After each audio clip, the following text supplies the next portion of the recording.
From Software took the world by storm with a genre-defining formula with its release of Dark Souls in 2011. The brutal yet fair combat design coined the term "get good," and with any huge accomplishment, numerous attempts to recreate it with varying degrees of success were made. From The Surge, to Neo, to Mortal Shell, most of these games all had the similar concept of melee-focused combat. In 2009, though, Gunfire Games, best known as Vigil before the bankruptcy of THQ in 2013, created Remnant from the Ashes, itself a sequel to a melee-based Souls-like they had previously made called Chronos. This game begged the question, what if we Americanized it and gave that motherfucker a gun? And went on to review fairly well and take up a large chunk of my gaming time in 2020. But would Gunfire survive the hard test of a franchise with a proper numbered sequel?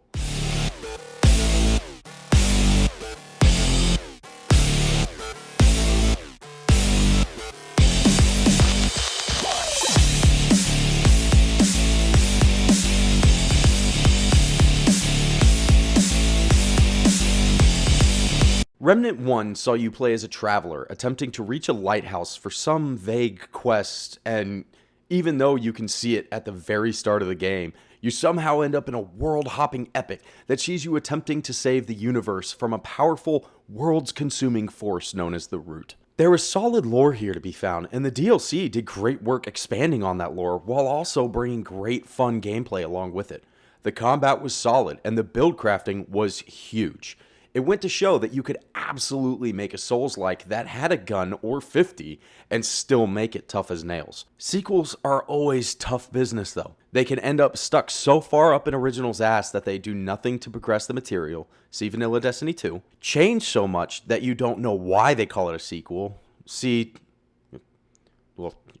Remnant from the Ashes. Or they change just enough to be comfortable to settle back into while still feeling a fresh step up from the original. I had my doubts about Remnant Forgot the Colon 2 over a few core issues. Starting when I quickly realized that getting trait points no longer went off experience like the original, only allowing you to acquire trait books that only appear once per area. From the Sashes had 50 traits at 20 points apiece. That had you reaching trait levels in the hundreds with absolute ease. I didn't even hit 60 when approaching the final... What's that? What, you can only acquire 65 trait points? Why didn't you say so? Another glaring issue I had is that armor upgrading and armor set bonuses are now out the window, reducing armor-based specialization. With build crafting still at the center of the game, a reduction of optimization choices seemed like a step backwards.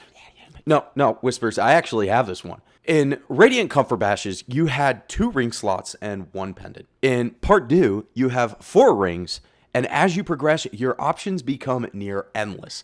127 rings. Try and hit that shit, LeBron. My theory is that combined with relics and the archetype specialization, Gunfire Games needed to do something. Something drastic. Something that Activision and Bungie still can't seem to figure out to this day. Now, this might blow your mind, so brace yourself. I think Gunfire Games wanted to make a polished and balanced experience at launch. Who'd have thunk it? Unclutch your pearls though and hear me that this game had its fair chunk of issues at launch. But let's remember that this isn't a AAA release. Gunfire Games has less than 100 people working for them. And these issues are getting cleaned up at a shockingly quick pace. One of the biggest complaints I saw at launch was the failure for trophies and achievements to unlock. Myself having 22 traits and not getting the 20 trait unlock trophy, only to have an update come through and then, boop, platinum. Maybe it's because of my attachment to the first game, but this game has so many memorable moments. Like the level where you're trapped on a train by a psychopath and have to escape, or seeing what became of the Ravager after the first game, or the boss fight against a bunch of rolling cubes, or going to the back rooms, or running into so many unforgettable characters from the first game. Remnant 2 set out to do one thing and one thing only. Loot boxes? No.